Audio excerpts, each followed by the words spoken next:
Film ಮಾತ್ರ super ತಕ್ಕಿಯಾರೆ. ಆಮೇಲೆ ಈ ಜನರೇಷನ್ ಅಲ್ಲಿ ಈ ತರ ಒಂದು ಆಕ್ಟರ್ ಅಲ್ಲು ಅರ್ಜುನ್ ಮಾಡಿರೋ ಪರ್ಫಾರ್ಮೆನ್ಸ್ ಸರ್. ಪುಷ್ಪ ಅವರು ನಿಮ್ ಕಣ್ಣಲ್ಲಿ ನೀರ್ ತಸಿರೋದ ಕ್ಲೈಮ್ಯಾಕ್ಸ್ ಹೋಗಿ ನನ್ನ ಹೆಸರೇ ಬೇರೆ ಇಟ್ಕೊತೀನಿ. ಆಮೇಲೆ ಸರ್ ಈ ತರ ಫಿಲಮ್ 3.5 ಅವರ್ ಫಿಲಮ್ ಒಂದೇ ಒಂದು ನಿಮಿಷ ಕೂಡ ಬೋರ್ ಹೊಡೆದೆ.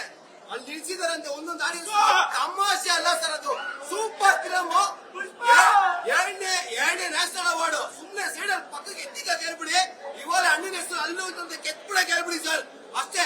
ಇನ್ನೊಂದು ಮೇನ್ ವಿಷಯ ಹೇಳಕ್ ಇಷ್ಟಪಡ್ತೀನಿ.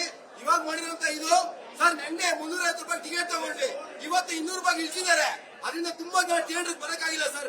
ಎಷ್ಟು ನಮ್ಮ ಕನ್ನಡ ಫಿಲಮ್, ಎಷ್ಟು ಸುದೀಪ್ ಫಿಲಮ್ ಮ್ಯಾಕ್ಸ್ ಬರ್ತಾ ಇದೆ, ಎಷ್ಟು ಉಪೇಂದ್ರ ಫಿಲಮ್ UI ಬರ್ತಾ ಇದೆ.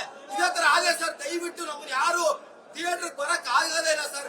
ಮೊನ್ನೆ ಬಗೀರಕ್ಕೆ ಮಾಡಿದ್ರು, ಬುಕ್ ಮೈ ಶೋ ಫುಲ್ ಮಾಡಿದ್ರು, ಥಿಯೇಟರ್ ಯಾರಿಲ್ಲ. ಇವಾಗ ಆತರ ಅಲ್ಲ, ಟಿಕೆಟ್ ಪ್ರೈಸ್ ಜಾಸ್ತಿ ಮಾಡ್ಬಿಟ್ರು.